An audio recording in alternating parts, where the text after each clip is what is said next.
ಛತ್ರಪತಿ ಶಿವಾಜಿ ಮಹಾರಾಜರು ಹಾಗೂ ಧರ್ಮವೀರ ಸಂಭಾಜಿ ಮಹಾರಾಜರ ಮಹಾನ್ ಪುರುಷರು. ಸಂಭಾಜಿ ಮಹಾರಾಜರ ಪುತ್ಥಳಿ ಉದ್ಘಾಟನೆ ಮುನ್ನ ಸ್ಥಳ ಪರಿಶೀಲನೆ ನಡೆಸುವುದು ಎಂದು ಜಿಲ್ಲಾಧಿಕಾರಿ ಮೊಹಮ್ಮದ್ ರೋಷನ್ ಹೇಳಿದ್ರು. ಶನಿವಾರ ಬೆಳಗಾವಿಯಲ್ಲಿ ಸುದ್ದಿಗಾರರೊಂದಿಗೆ ಮಾತನಾಡಿದ್ರು. ಧರ್ಮವೀರ ಸಂಭಾಜಿ ಮಹಾರಾಜರ ಪುತ್ಥಳಿ ನಿರ್ಮಾಣ ಮಾಡುವ ಕುರಿತು ಉದ್ಘಾಟನೆಯವರೆಗೂ ಯಾವ ಹಂತದ ದಾಖಲೆಗಳಾಗಿವೆ ಎಂಬುದನ್ನು ಪರಿಶೀಲಿಸಿ ಧನಾತ್ಮಕವಾಗಿ ಸ್ಪಂದಿಸುವೆ ಎಂದರು. ಇವತ್ತೇ ನನ್ನ ಕಡೆ ಬಂದರು, ಎಲ್ಲರೂ ಬಂದರು. ಈಗ ಕಾರ್ಪೊರೇಷನಿಂದ ಬಂದರು, ಅದರ ಜೊತೆ ಮುಖಂಡರು ಬಂದರು, ಶಾಸಕರು ಬಂದರು.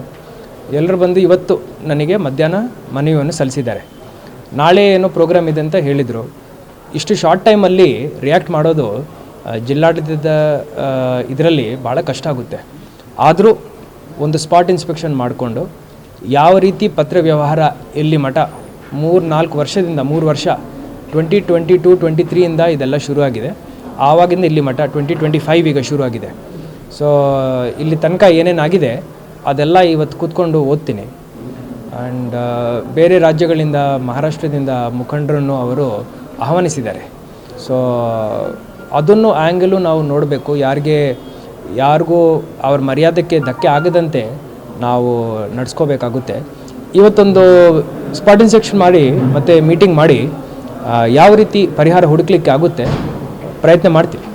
ಇವಾಗ ಬೆಳಗಾವಿಯಲ್ಲಿ ಇಲ್ಲಿ ಮೂರ್ತಿ ಪ್ರತಿಷ್ಠಾಪನೆ ವಿಚಾರ ಬಂದಾಗ ಲಾ ಆ್ಯಂಡ್ ಆರ್ಡರ್ ಭಾಳ ಕಷ್ಟ